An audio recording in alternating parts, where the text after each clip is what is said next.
Okay, picture this. It's July 31st, 2025. You check your investments and bam, a big hit. Because that's pretty much what happened on the Indian stock market that morning. Yeah, it was quite dramatic. Within, what, the first 10 minutes of trading? The Sensex, the Nifty, they just dropped nearly 1%. Which might not sound like a lot, but it wiped out something like 3 lakh crore in investor wealth. Yeah. Instantly. Instantly. It's huge. So today we're diving into what exactly caused that, the main triggers, and, the bigger picture. We want to help you understand what went down and why these sudden market shifts are, well, such a big deal. Exactly. It's a fascinating case study, really.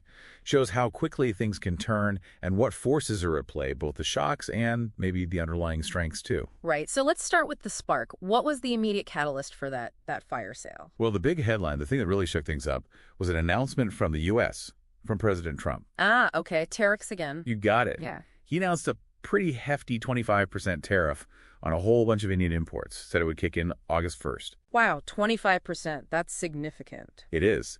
And he was quite vocal about it, calling India's own tariffs among the highest in the world, and trade barriers strenuous and obnoxious, his words. So suddenly, India was facing some of the highest U.S. tariffs out there. Pretty much. Higher even than countries like Vietnam or Japan at that point.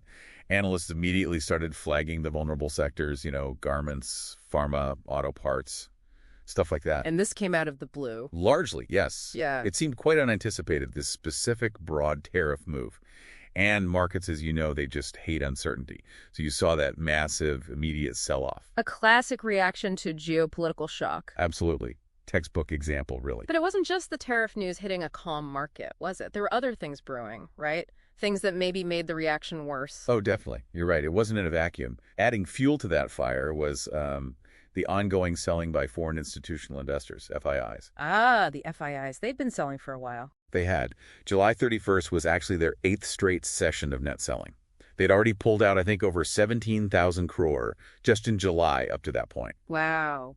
And the total outflow for the whole month was massive, over 42,000 crore. That is a serious amount of capital leaving the country. It is. And it creates this negative cycle, right? They sell shares, they need dollars to repatriate the money, so demand for dollars goes up. Which weakens the rupee. Exactly. And a weaker rupee then hits their dollar returns, which can, trigger even more selling. It feeds on itself. Okay, so that leads perfectly into the third factor then, the rupee itself taking a dive. Spot on. The rupee had its biggest single-day fall in almost 3 months on that day, July 31st. It closed at 87.42 against the dollar. That was a drop of 61 paise. And that was driven by the tariffs, the FII selling. Primarily, yes. Those two factors, plus some, standard month-end dollar demand that often happens.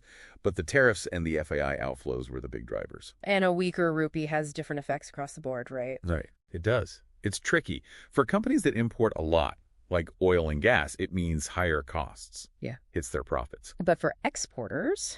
For them, like IT services or pharma who earn in dollars, it can actually be a boost.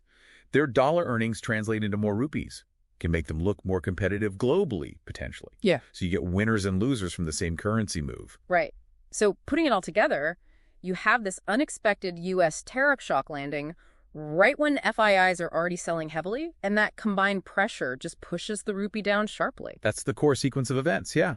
And it really shows how these external shocks, these global factors, can just slam the market in the short term, almost regardless of what's happening domestically. Which is the interesting counterpoint here, isn't it? Because the domestic story for India was actually looking pretty strong. Incredibly strong, actually. Despite all this noise, the IMF had just upgraded India's growth forecast. They were projecting 6.4% growth for 2025-26. Still the world's fastest growing major economy. Exactly. That underlying fundamental strength was still very much there. And we saw that reflected in the domestic investors, didn't we? The DIIs, the domestic institutional investors. Absolutely crucial point. While the FIIs were selling, the DIIs were actually buying. July 31st marked their 18th day in a row of net buying. 18 days straight. Yeah. It acted as a really important buffer, sort of absorbing some of that selling pressure. It signaled real confidence from domestic players in India's long-term prospects, despite the short-term volatility. So you have this real tug of war playing out, foreign money leaving, domestic money stepping in.